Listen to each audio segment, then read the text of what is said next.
പ്രിയ പ്രേക്ഷകർക്ക് ഇൻഫിനിറ്റി സ്റ്റോറീസിൻ്റെ പുതിയൊരു വീഡിയോയിലേക്ക് സ്വാഗതം. ഏപ്രിൽ 9 ഏതൊക്കെ നക്ഷത്ര ജാതകർക്കാണ് ഭാഗ്യദിനങ്ങളെന്നും അവരെ കാത്തിരിക്കുന്ന ഫലങ്ങൾ എന്തൊക്കെയെന്നും വരും ദിവസങ്ങളിൽ അറിഞ്ഞിരിക്കേണ്ട ദോഷപരിഹാര മാർഗങ്ങളും ഇൻഫിനിറ്റി സ്റ്റോറീസ് ഇന്നത്തെ വീഡിയോയിലൂടെ നിങ്ങൾക്കായിട്ടൊന്ന് പങ്കുവെക്കുകയാണ്. പ്രത്യേകം ശ്രദ്ധിക്കേണ്ട ഒരു കാര്യം, ഇന്നത്തെ വീഡിയോയിൽ പങ്കുവെക്കുന്ന ദോഷപരിഹാര മാർഗങ്ങൾ നിങ്ങൾ അനുഷ്ഠിക്കുകയാണെങ്കിൽ 100% ഉറപ്പിക്കുക, വിജയം നിങ്ങളുടെ ഒപ്പം തന്നെയായിരിക്കും. കൂടുതൽ കാര്യങ്ങൾ വലിച്ചു നീട്ടാതെ ഇൻഫിനിറ്റി സ്റ്റോറീസ് ഈ വീഡിയോയിലേക്ക് കടക്കുകയാണ്. അതിനു മുൻപ് എൻ്റെ പ്രേക്ഷകർ എൻ്റെ ചാനൽ ഒന്ന് സബ്സ്ക്രൈബ് ചെയ്യാതെ പോകരുതേ. അതോടൊപ്പം തന്നെ എൻ്റെ പുതിയ വീഡിയോകളൊക്കെ നിങ്ങൾക്ക് നോട്ടിഫിക്കേഷനായിട്ട് ലഭിക്കാൻ വേണ്ടിയിട്ട് ബെൽ ഐക്കൺ കൂടി ഒന്ന് പ്രസ് ചെയ്യണം. വീഡിയോ കണ്ടതിന് ശേഷം നിങ്ങളുടെ വിലയേറിയ അഭിപ്രായങ്ങൾ എന്തു തന്നെ ആയാലും അതൊന്ന് കമൻറ്റ് ബോക്സിൽ രേഖപ്പെടുത്തുന്നതിനും വീഡിയോ ലൈക്ക് ചെയ്യുന്നതിനും മറക്കാതെ ഇരിക്കുക. നന്ദി. നമുക്ക് മേടം രാശിയിൽ പിറന്ന അശ്വതി, ഭരണി, കാർത്തിക 1-ാം പാദത്തിൽ ജനിച്ച നക്ഷത്ര ജാതകർക്ക് ഏപ്രിൽ 9 മുതൽ ഒരാഴ്ചക്കാലം വരുന്ന നക്ഷത്ര ഫലങ്ങൾ ഒന്ന് നോക്കാം. ചിലവുകളൊക്കെ വളരെ ചുരുക്കി ജീവിക്കാൻ സാധിക്കുന്നൊരു ആഴ്ചക്കാലമാണ് മേടക്കൂറുകാർക്ക്. കഫക്കെട്ടിൻ്റെ ഉപദ്രവത്തിന് ഒരു ശമനം കണ്ടു തുടങ്ങും. കണ്ണിൻ്റെ കാഴ്ച പരിശോധനയുമായി ബന്ധപ്പെട്ട് ഹോസ്പിറ്റലിൽ പോകേണ്ടി വരും. നല്ല ജനങ്ങളുമായിട്ടുള്ള സംസർഗം ഒരുപാട് ഗുണങ്ങൾ ചെയ്തു കൊടുക്കുന്ന ദിവസമാണ്. വാഹനങ്ങൾ വാങ്ങാൻ ആഗ്രഹിക്കുന്നുണ്ടെങ്കിൽ അതിനുള്ള എല്ലാ സാഹചര്യങ്ങളും അനുകൂലമായിട്ട് ഭവിക്കും. വൈദ്യശാസ്ത്ര രംഗത്തുള്ളവർക്ക് നല്ലവണ്ണം ശോഭിക്കാൻ സാധിക്കും. ശത്രുക്കളെ ബന്ധുജനങ്ങളെപ്പോലെ സ്നേഹിക്കാൻ അവസരങ്ങൾ ഉണ്ടാകും. രോഗാരിഷ്ടതകൾക്ക് കുറവുകൾ കണ്ടു തുടങ്ങും. മനസ്വസ്ഥതയും വർദ്ധിച്ചു തുടങ്ങും. വീട്ടിലെ കലഹ അന്തരീക്ഷം മാറിക്കിട്ടും. നാൽക്കാലി വളർത്തലിൽ മെച്ചം കിട്ടും. പ്രാർത്ഥനകൾക്ക് ഫലം വർദ്ധിക്കും. ഉപാസനയിൽ ചാഞ്ചല്യം ഉണ്ടാകാതെ ശ്രദ്ധിക്കണം. തൊഴിൽ രംഗം മെച്ചപ്പെടുന്നതിനുള്ള എല്ലാ സാധ്യതകളും കാണുന്നുണ്ട്. ബന്ധുജനങ്ങളോടുള്ള കലഹം കുറഞ്ഞു തുടങ്ങും. വാക്കുദോഷം ശ്രദ്ധിക്കേണ്ട ദിവസങ്ങളാണ്. ജീവിത പങ്കാളിക്ക് മെച്ചപ്പെട്ട സ്ഥിതി ഉണ്ടാകും. മക്കൾക്ക് അഭിവൃദ്ധിയും പ്രതീക്ഷിക്കാവുന്ന ദിവസങ്ങളാണ്. മേടക്കൂറിലെ അശ്വതി, ഭരണി, കാർത്തിക 1-ാം പാദത്തിൽ ജനിച്ച നക്ഷത്ര ജാതകർ ദോഷപരിഹാരാർത്ഥം ഭഗവതി ക്ഷേത്രത്തിൽ വനദുർഗ മന്ത്രപുഷ്പാഞ്ജലി കഴിപ്പിച്ച് പ്രാർത്ഥിക്കാൻ ഒന്ന് ശ്രദ്ധിക്കണം. ഇനി ഇടവക്കൂറിൽ കാർത്തിക നക്ഷത്ര ജാതകർ 2, 3, 4 പാദങ്ങൾ, രോഹിണി, മകയിരം 1, 2 പാദത്തിൽ ജനിച്ച നക്ഷത്ര ജാതകരെ കുറിച്ച് നോക്കാം. വ്യായാധിക്യം ഉണ്ടാകാനുള്ള എല്ലാ സാധ്യതകളും കാണുന്നുണ്ട്. ഇഷ്ടമുള്ള ഭക്ഷണ പദാർത്ഥങ്ങൾ കഴിക്കാൻ അവസരം ലഭിക്കും. യാത്രക്കിടയിലെ വൈഷമ്യങ്ങൾ മാറ്റാൻ ഒന്ന് ശ്രദ്ധിക്കണം. ശത്രുപീഡകൾ ഈ കാലഘട്ടത്തിൽ വളരെ കുറവായിരിക്കും. വീട്ടിലും മനസ്സിന് സ്വസ്ഥത അനുഭവപ്പെട്ടു തുടങ്ങുന്ന ദിവസങ്ങളാണ്. മക്കളെ കൊണ്ട് സന്തോഷിക്കുന്ന തരത്തിൽ ചില നല്ല അനുഭവങ്ങൾ വരും ദിവസങ്ങളിൽ മാതാപിതാക്കൾക്ക് പ്രതീക്ഷിക്കാം. ധനാഗമം ഉണ്ടാകും. തൊഴിൽ രംഗം ഈ ഒരാഴ്ച മെച്ചപ്പെട്ട രീതിയിൽ നല്ല രീതിയിൽ തന്നെ മുന്നോട്ട് കൊണ്ടുപോകാൻ സാധിക്കും. ഇവരുടെ പ്രാർത്ഥനകൾക്ക് ഫലം വർദ്ധിക്കും. ഗവൺമെൻറ്റിൽ നിന്ന് ചില ആനുകൂല്യങ്ങൾ ലഭിക്കാൻ ഇടയുണ്ട്. രോഗാരിഷ്ടതകൾ ശ്രദ്ധിക്കണം. സ്നേഹിതന്മാരുടെ സഹായം ലഭിക്കും. തർക്കവിഷയങ്ങളിൽ വിജയിക്കും.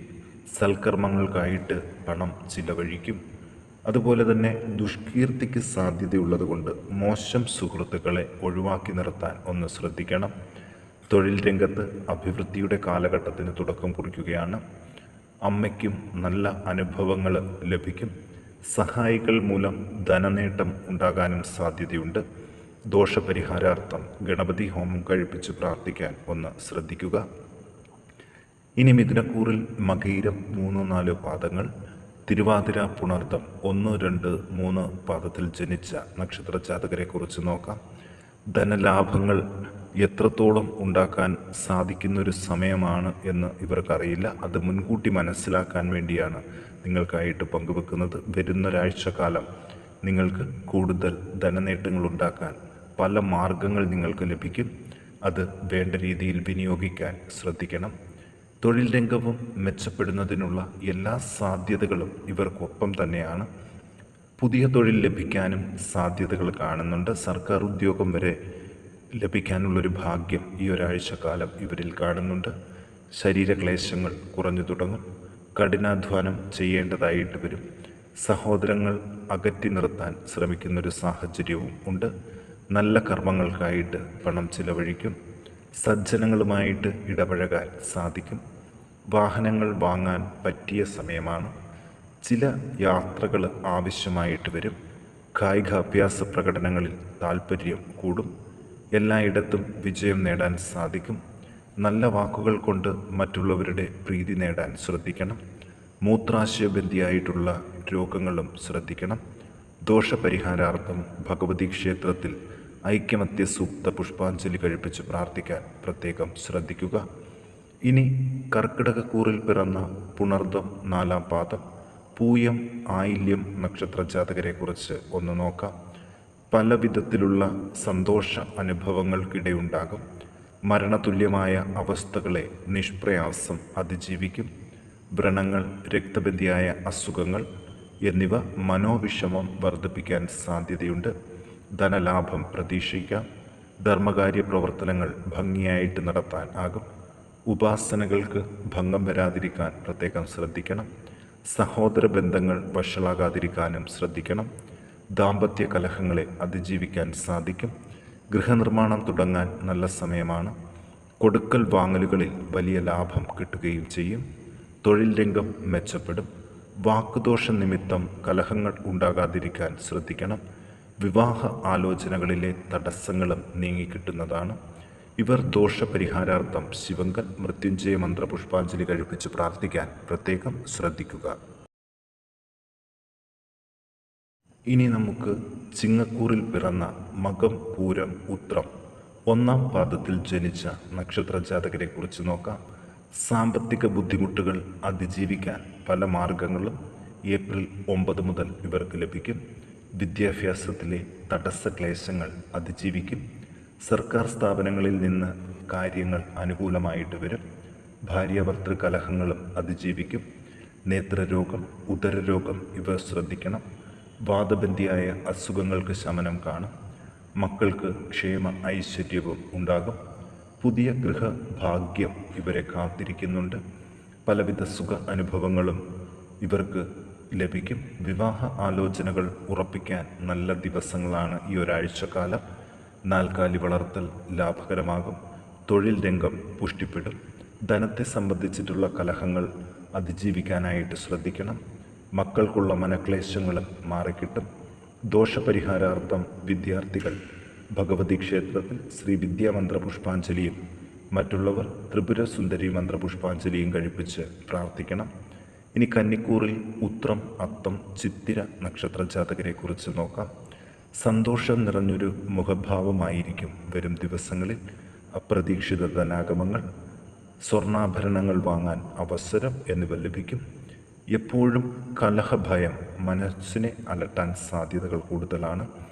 പ്രതീക്ഷിക്കുന്നതിലും നല്ല രീതിയിൽ കാര്യസാധ്യങ്ങൾ ഉണ്ടാകുന്ന ഒരാഴ്ചക്കാലമാണ് വരുന്നത്. മക്കൾക്ക് സുഖ അനുഭവങ്ങൾ ഉണ്ടാകും.